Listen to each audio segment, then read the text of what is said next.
आसमान से बरसी आग। ये कहानी द्वितीय युद्ध में जापान पर एटम बम गिराए जाने की घटना पर आधारित है। जापान के हिरोशिमा शहर पर सूरज चमक रहा था। आसमान नीला और साफ था। रोज की तरह ट्राम कारों और बसों में भीड़ थी। लोग काम पर जा रहे थे। गर्मी का मौसम था। शहर की नदियां धीरे धीरे बह रही थी। उनके पानी पर सूरज की किरणें थिरक रही थीं। द्वितीय विश्व युद्ध के समय जापान के टोक्यो, ओसाका और नगायो शहरों पर हवाई हमले हो चुके थे। हिरोशिमा अभी इनसे बचा हुआ था, लेकिन लोगों ने हवाई हमलों से बचने की पूरी तैयारी कर ली थी। पुरानी इमारतों को गिरा दिया गया था और सड़कों को भी चौड़ा कर लिया गया था, जिससे आग ना फैले। आग बुझाने के लिए जगह जगह पर पानी का प्रबंध था। यदि बमबारी हो तो लोगों के छिपने के लिए सुरक्षित स्थान बना लिए गए थे। बमबारी से बचने के लिए घर से बाहर निकलते समय लोग विशेष रूप से बनाए गए हेलमेट और सुरक्षा कवच पहनते थे। अब कहानी शुरू होती है माई से। 7 साल की माई हिरोशिमा में अपने माता पिता के साथ रहती थी। कल ही उसके चाचा जी का बेटा गांव से आया था। वह अपने खेत की शकरकंदियां लाया था। माई को शकरकंदियां बहुत पसंद थी। वह सुबह के समय अपने भाई और माता पिता के साथ शकरकंदियों का नाश्ता कर रही थी। तभी अचानक आंखों को चौंधिया देने वाली बिजली कड़की। यह बिजली पहले तो सफ़ेद दिख रही थी और फिर नारंगी हो गई। लग रहा था जैसे हजारों बादलों से एक साथ बिजली गिरी हो। इस भयानक दृश्य के बाद बड़ी बड़ी इमारतें कांपने और ढहने लगी। इस भयंकर हादसे से कुछ क्षण पहले ही अमेरिकी वायुसेना का विमान हिरोशिमा के ऊपर मंडराता देखा गया था। उसने ही एक विस्फोटक बम हिरोशिमा के ऊपर गिराया था। यह कोई साधारण बम नहीं था, यह एटम बम था। विमान चलाने वालों ने इसे लिटिल बॉय नाम दिया था। हिरोशिमा शहर पर इसे 6 अगस्त 1945 को सुबह 8:15 पर गिराया गया था। बम के विस्फोट का धक्का लगते ही माई बेहोश हो गई। कुछ घंटों बाद उसे होश आने पर उसने पाया कि चारों तरफ सन्नाटा पसरा हुआ है और आसमान एकदम काला हो गया है। अपने चारों ओर चीज़ों को जलता हुआ देखकर वह डर गई। उससे तो हिला भी नहीं जा रहा था। उसने कुछ दूर पर एक लाल रोशनी देखी और फिर उसे अपनी माँ की आवाज़ सुनाई पड़ी। वह उसे बुला रही थी। बड़ी कठिनाई से माई ने अपने ऊपर पड़े हुए लकड़ी के तख्ते को हटाया। तब तक माँ उसके पास आ गई। उन्होंने माई को गले से लगा लिया।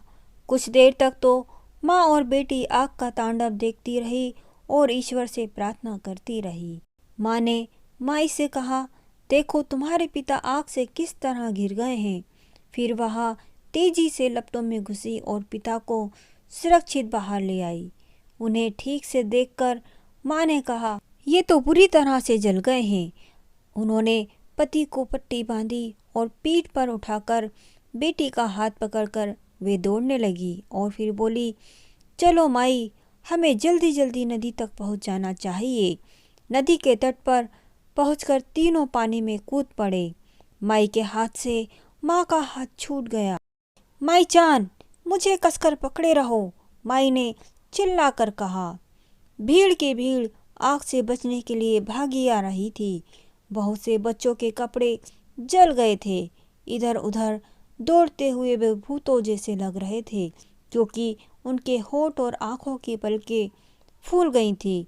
लोग इतनी कमजोरी अनुभव कर रहे थे कि जमीन पर गिर पड़ रहे थे। बहुत से लोग एक के ऊपर एक गिर रहे थे, जिससे चारों ओर लोगों के ढेर दिखाई दे रहे थे।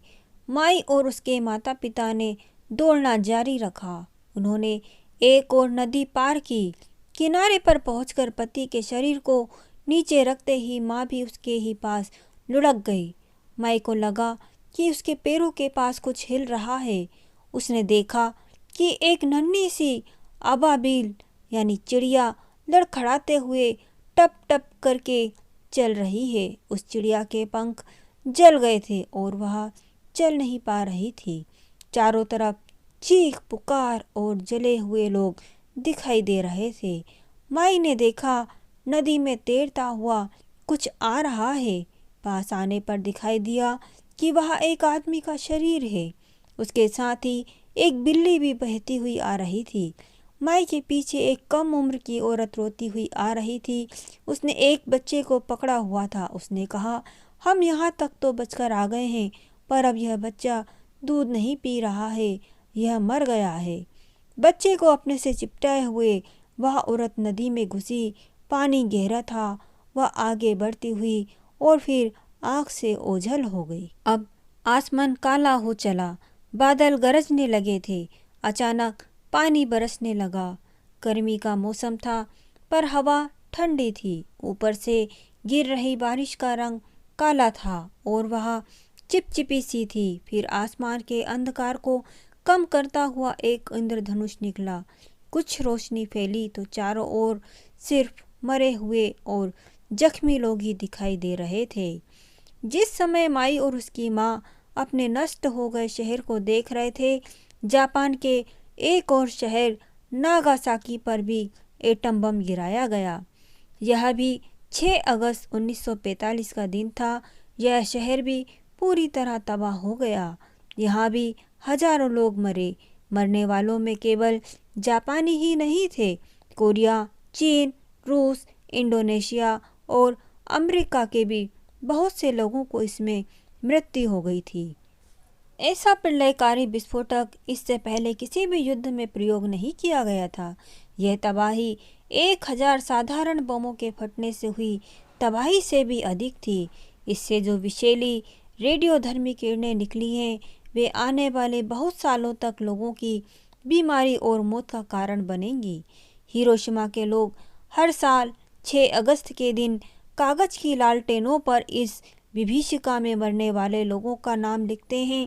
फिर इन लालटेनों को जलाकर हिरोशिमा में बहने वाली 7 नदियों में इन्हें छोड़ा जाता है।